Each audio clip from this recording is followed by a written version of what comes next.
जहां हो, जैसे भी हो, आप सबसे श्रेष्ठ भगवान के प्रिय बन जाएंगे और आपको इसमें इस तरह की कोई विशेष कष्टमयी साधना भी नहीं करनी पड़ेगी। श्रीमद् भागवत में कहते हैं, अहो बत स्वपचतो गरीयान यज्जिह्वाग्रे वर्तते नाम तुभ्यम। ध्यान दीजिए, ते पुस्तपस्ते जुहुवुः शश्नुरार्या ब्रह्मानुचुर्नाम गृणन्ति ये ते। जिसके जिह्वा में राधा राधा राधा, श्री हरि राधा, राधा कृष्ण, राधा वल्लभ, राधे श्याम, या जो राम कृष्ण हरि शिव नाम जो तुम्हारे गुरुजी ने दिया हो या जो तुम्हें प्रिय लगे, मन से नहीं कह रहे, यज्जिह्वाग्रे वर्तते नाम तुभ्यम, जिसकी जीव के अग्रभाग में ऐसा स्वभाव बन गया है, चल रहा है नाम, नाम जप करे। बोले अहो बत स्वपचतो गरीयान, यद्यपि वो स्वपच है फिर भी गरीयान वो सबसे श्रेष्ठ है। हरिराम व्यास जी ने कहा कि रैदास जी की चरण धूल के सामने करोड़ों ब्राह्मण नहीं है, क्योंकि उनकी जिह्वा पे निरंतर हरि का नाम विराजमान है। इसीलिए यहां ब्रजवासी सब ब्रह्मा से भी परम पवित्र और श्रेष्ठ माने गए हैं। व्यास मिठाई विप्र की तामे लगे आग, वृंदावन की स्वपच की जूठन खाइए मांग। हे बड़े मस्त हैं ब्रजवासी। प्रातः काल एक बार मंगला करके श्री जी की जा रहे थे, तो एक माई ठेलिया में कूड़ा करकट ऐसे भरे मस्ती बिहारी जी के पद गा रहे थे, जपे जा राधा राधा नाम, बसे जा श्री वृंदावन धाम, मिलेंगे कुंज बिहारी ओढ़ के कांवर का। ठेलिया ऐसे कूड़ा के लिए रोका और कुछ भेंट दिया, चरणों में प्रणाम किया। ये है हमारे वृंदावन की शोपच है, जिनकी जिह्वा में बिहारी बिहारीन जी का जस बसा हुआ है, परम पावन श्रीधाम वृंदावन की परिचर्या में लगी हुई है। तो व्यास मिठाई विप्र की तामे लगे आग, वृंदावन के स्वपच की जूठन खाइए मांग, क्योंकि ये हरि प्रेम प्रदान कर देंगे। किसी की सामर्थ्य नहीं कि संतों के माथे पे हाथ रख दे। एक ब्रजवासी का छोरा छोटा सा हो, उसके पैर चो कोई भी हो ऐसे लबा के हाथ, जा बाबा, और उसको जब प्रणाम किया ना, भैया लाडली जी कृपा करे तो पे बाबा, हृदय निहाल हो गए। ये आशीर्वाद कौन दे सकता है? देखो बरसाने के गोसाई पर चरण छुओ, सीधे लाडली जू से हाथ करके बात करते हैं। लाडली जू, आपको विश्वास नहीं? अगर विश्वास कर लो तो लाडली जू उनके करकमल से सेवित है, वो जो कह रहे हैं वही लाडली जू करेंगी। भोरी सरकार है, पर हमें मनिलता मन की होने के कारण इन सब भावों पर विश्वास नहीं रहता। कह रहे कोई भी तपस्वी उसकी समानता नहीं कर सकता। जिसकी जिह्वा के अग्रभाग पर उसने सारी तपस्याएं कर ली, सारे तीर्थ स्नान कर लिए, भागने की जरूरत नहीं, राधा राधा बोलो, सारे तीर्थ स्नानों का फल तुम्हें उसी क्षण मिल जाएगा जो तुम्हारी जिह्वा के अग्रभाग पर श्री हरि का नाम, प्रियाजू का नाम विराज। सारे वेदों का अध्ययन कर लिया, अब उसे कुछ अध्ययन करने की जरूरत नहीं है। जो बड़ी बड़ी तपस्याओं से, तीर्थयाटन से, वेदाध्ययन से, यज्ञ आदि से गति मिलना दुर्लभ है, वो तुम्हें नाम से प्राप्त हो जाए। कौन हो, कहां हो, कैसे हो, कोई प्रश्न नहीं। जैसे हो, जिस परिस्थिति में, जिस विषय में फंसे हो, वहीं से तुम्हें नाम उठा के महात्मा बना देगा, तुम्हें धनवान बना देगा, यशस्वी बना देगा, तुम तेज से संपन्न हो जाओगे। नाम का तेज, भगवान नाम का तेज है, प्रताप है भगवान नाम का। एक बार नाम आप बसा के तो देखो हृदय में, जोर से आलाप लोगे नाम का, प्रकृति का परिवर्तन हो जाए। अरे स्वामी का नाम है, सुमेर पवन सुत पावन नामू अपने बस करी राखे। जपहि नाम जन आरत भारी, मिटहि कुसंकट होय सुखारी। इदम ही पुंसस तपसः श्रुतस्य वा,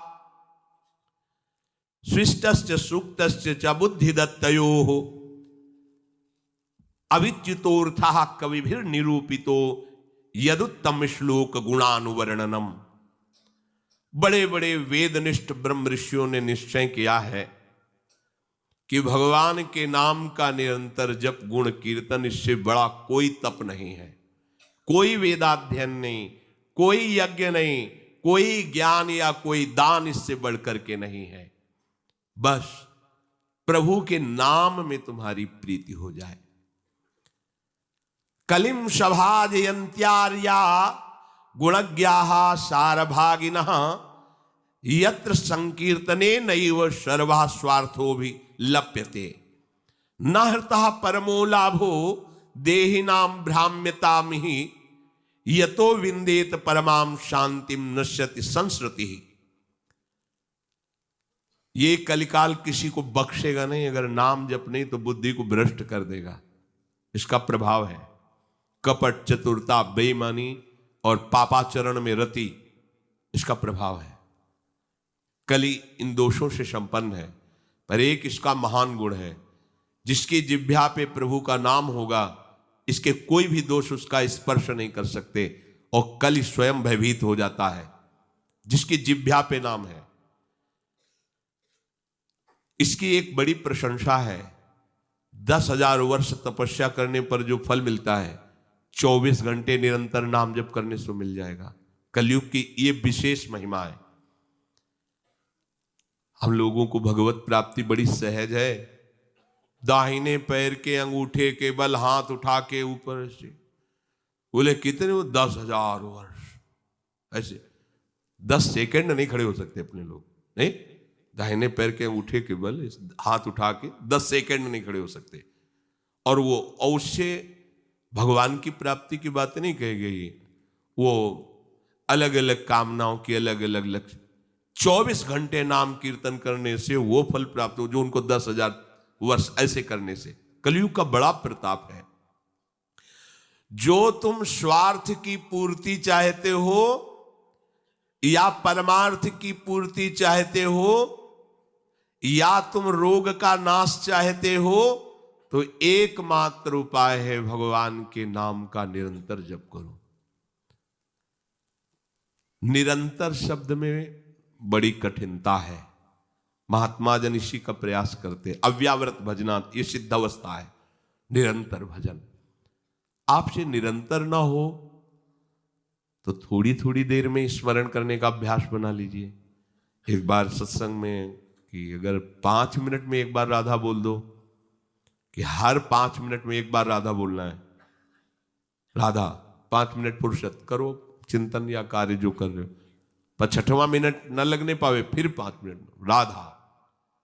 एक दिन आप देखना निरंतर नाम चलने लगेगा। इससे विषयों के प्रति जो आसक्ति है वो एक बार तो बढ़ेगी। होम्योपैथिक दवा जैसे नहीं, रोग एक बार उभरेगा, आपको लगे, वो बढ़ती नहीं है, अंदर छुपी हुई निकलती। ध्यान से सुनोगे तो प्रश्न खत्म हो जाएंगे। अपने लोगों के प्रश्न रहते हैं, जब भजन में बैठते हैं तो बड़ा मन चंचल होता है, बड़ी गंदी बातें आती हैं, ये वो। हम भी कह रहे हैं, जब आप नाम जपना शुरू करोगे तो पहले आपको जलन होगी, आपके अंदर ये विकार दिखाई देंगे, पर ये आते नहीं हैं, ये जाते हैं। धीरे धीरे इनका शमन हो जाएगा। और जब कभी आपको ऐसा लगे कि अब नाम जपने में हमारा एकाग्रमन नहीं हो रहा, तो बहुत सुंदर उपाय है, ताली बजाकर नाम कीर्तन करने लगो। अपने को विजय प्राप्त करना है मन पर और विषय भोगाभ्यास पर। और ये ऐसा नहीं कि ये नाचना गाना ये सब ऐसा नहीं, इससे भगवान की प्राप्ति हो जाती है। जितने बड़े बड़े महान भक्त हुए सब नृत्य करते थे। मीरा जी रात रात भर नृत्य करती गिरधर के सामने। नरसिंह मेहता की करताल प्रसिद्ध थी। चार भक्त साथ है, करताल लेकर नाचते, गोविंद रीझ जाते हैं। जहां कहीं चार भक्त मिलकर कीर्तन करते होते हैं, नृत्य करते होते हैं, उन्हीं के बीच में गोविंद भी नाचते होते हैं। हमारी अभी दृष्टि मायाकृति, इसलिए हम देख नहीं पा रहे। प्रह्लादस्तालधारी तरल गतितया चोद्धव कांस्यधारी वीणाधारी सुरर्षि स्वर कुशलतया राग करतार्जुनो भूत इंद्रो वादीन मृदंगम जय जय सुकराः कीर्तने ते कुमारा यत्रागे भाववक्ता सरस रचनया व्यासपुत्रो बभूव। एक बार इन बड़े भक्तों का मिलन हुआ। श्री प्रहलाद जी, उद्धव जी, नारद जी, सनक सनंदन जी, सुखदेव जी आदि, अब इतने बड़े महापुरुष एकत्रित हुए तो बोले भगवान को बुलाया जाए प्रगट में। बोले एक ही उपाय है, मदभक्ता यत्र गायंती तत्तिष्ठाम। नारदा, नारद जी ने कहा भगवान वहीं आ जाते हैं।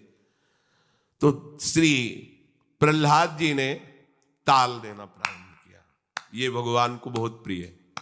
अगर आपको कोई संगीत नहीं आता तो भगवान का प्रिय संगीत है ये, राधा राधा राधा राधा राधा। ना किसी की जरूरत है और ना किसी के सहयोग की। ले भाई, ढोलक हारमोनिया अगर नहीं बजा लेते हो, कोई राग नहीं आता, हम कह रहे कोई राग नहीं, राधा राधा राधा राधा, ताल की, ये हमारा ताल।